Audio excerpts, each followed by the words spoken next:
जदि आम baking soda बा सोडियम हाइड्रोजेन कार्बोनेट को अम्ल मिसाइबा बहुत सारा फोटका एथिरु आसीबो।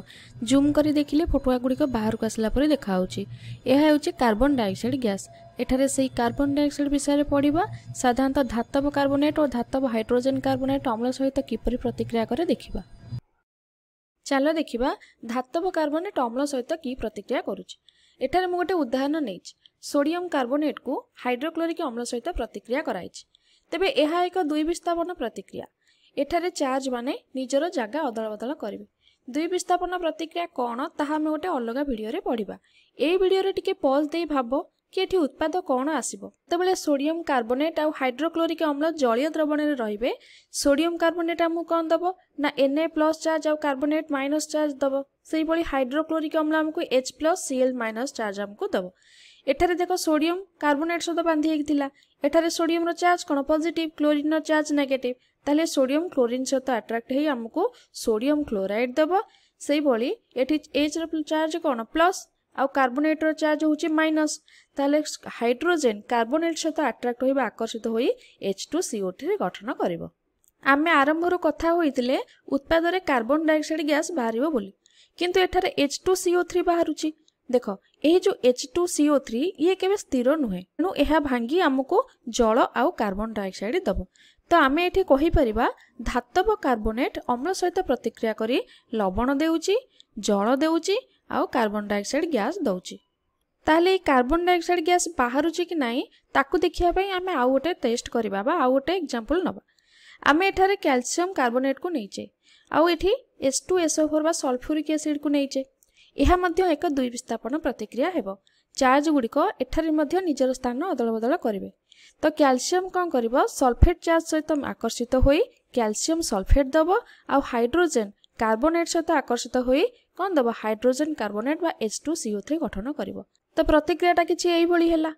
तो आमे ऊपर भी देखिथिले H2CO3 केबे स्थिर नुहे।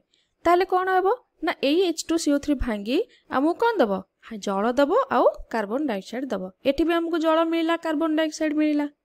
एबे चला आमे देखिबा धातव हाइड्रोजन कार्बोनेट अम्ल सहित प्रतिक्रिया करी कोन दउछ। उदाहरण स्वरूप मु एठी नेछि सोडियम बाइकार्बोनेट बा सोडियम हाइड्रोजन कार्बोनेट को मु हाइड्रोक्लोरिक अम्ल सहित प्रतिक्रिया करउछ। तो यह मध्य एक दैत्य विस्थापन प्रतिक्रिया हेबो।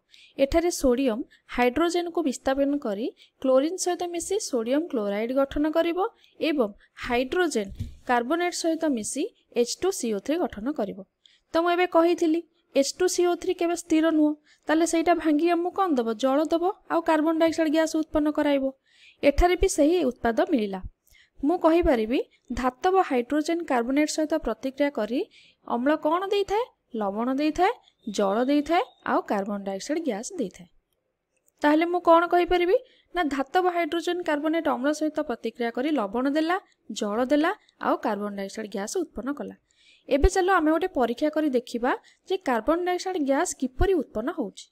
तो मु एठी कोन पाइली ना धातव कार्बोनेट अम्ल सहित प्रतिक्रिया करी लवण, जल आ कार्बन डाइऑक्साइड गैस दउची। सेही बळी धातव हाइड्रोजन कार्बोनेट अम्ल सहित प्रतिक्रिया करी लवण, जल आ कार्बन डाइऑक्साइड गैस हमको दउची। एठारे मु सोडियम हाइड्रोजन कार्बोनेट को नेली, सेथिरे अम्ल मिसाइली। मु एठारे विनेगार व्यवहार करूची काहेकि ना या सबु आडे सहज रे मिली थाए। लक्ष्य करिवो किछि गैस फोटका आकार रे बाहरिला। एही गैस को हमें कार्बन डाइऑक्साइड गैस बोली कहूचे। काहेकि एको कार्बन डाइऑक्साइड कहूचे, केमिति परीक्षण रो जणा पड़िला जे ता कार्बन डाइऑक्साइड गैस। देखो एही गैस रो किछि रंग नाही कि किछि गंध भी नाही। आमे जानिचे बहुत गैस अछि जहार रंग की गंध न थाए। उदाहरण हाइड्रोजन, ऑक्सीजन, नाइट्रोजन जे गुड़िक मध्य आम चारिपार्श्व मुक्त भाव में अच्छा। केमिति आमे परीक्षण द्वारा चिन्हिबा कि एहा ही कार्बन डाइऑक्साइड गैस। एहा पाई आमको एक चून पानी परीक्षण करने को पड़िबो। एही परीक्षा पाई मु एही गैस को एक चून पानी मध्य रे प्रवेश कराइबी।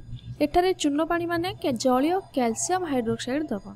एहार माने मु बहुत कम मात्रार कैल्शियम हाइड्रोक्साइड को बहुत अधिक मात्रार जल रे मिसाइछि। प्रथम यह रंग हो नथिला, किंतु जेतेबेले CO2 गैस प्रवेश कराइली एहार रंग दुधिया रंग हो गला। देखो एबे यार रंग दुधिया रंग हो गला। एवं जेतेबेले मु अधिक रु अधिक कार्बन डाइऑक्साइड गैस प्रवेश कराइबी यह रंगहीन हो जाउछ। तेणु एही पर्यवेक्षण रु केवल कार्बन डाइऑक्साइड गैस रो उपस्थिति ही सूचई थाए। तेणु एही परीक्षण प्रमाण कला जो गैस उत्पन्न होइतिला ताहा कार्बन डाइऑक्साइड अटे। अन्य कौनसी गैस चून पानी सहित एही पर्यवेक्षण देखाइबो नाही। तुमे मैंने भावुथिबा वास्तव में एमिति होउछि काहेकि। एबे चलो एक रासायनिक प्रतिक्रिया साहाय्य आमे बुझिबा काहेकि एमिति हैला। तो मु एटी कैल्शियम हाइड्रोक्साइड नेइछि। तो चूर्ण पानी होउछि जलीय कैल्शियम हाइड्रोक्साइड रो द्रवण, माने एठारे जलर मात्रा बहुत अछि और कैल्शियम हाइड्रोक्साइड रो मात्रा कम अछि। यह मध्य को आमे कार्बन डाइऑक्साइड गैस को प्रवेश कराइले। तो कार्बन डाइऑक्साइड CaOH2 सहित प्रतिक्रिया करिवो। एठारे तम माने मने पकाई पारुछ कि कोन उत्पाद मिलिबो। देख मु यह विषय संश्लेषण प्रतिक्रिया भिडियो रे पढ़ेइथिली। कैल्शियम हाइड्रोक्साइड कांथरे रंग देवा पई व्यवहार होउथिबा एक चूर्ण पानी। जेतेबेले चूर्ण करी आमे 2-3 दिन पर देखे कांथ बहुत उज्जवल देखा जाए। एमिति काहेकि हुए देख कैल्शियम हाइड्रोक्साइड वायुमंडल थिबा कार्बन डाइऑक्साइड सहित प्रतिक्रिया करी कैल्शियम कार्बोनेट सृष्टि करिथाय। तो ये कैल्शियम कार्बोनेट होउची गोटे उज्जवल यौगिक वस्तु। उदाहरण स्वरूप मु कहि परिबी मार्बल रे कैल्शियम कार्बोनेट अछि, सेथि पई ताहा बहुत उज्जवल देखा जाउची। तेणु हम एठी उत्पाद रे कोन पाइले ना कैल्शियम कार्बोनेट पाइले, जोटा कि होउची एक धला अवक्षेप, ता सहित आमे किछि जल पाइले।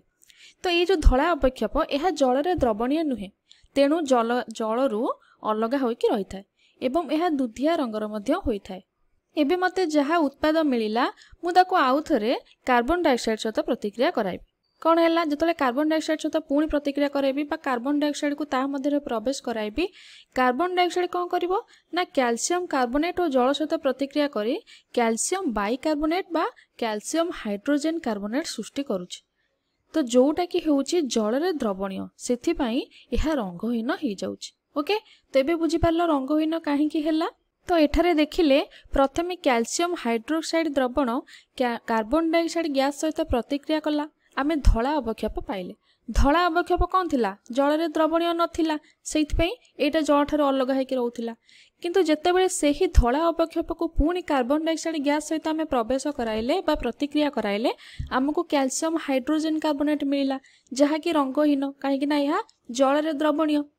तो चूर्ण पानी रे कार्बन डाइऑक्साइड उपस्थिति जानिया पई एही हेउची सबुठारु उचित परीक्षा।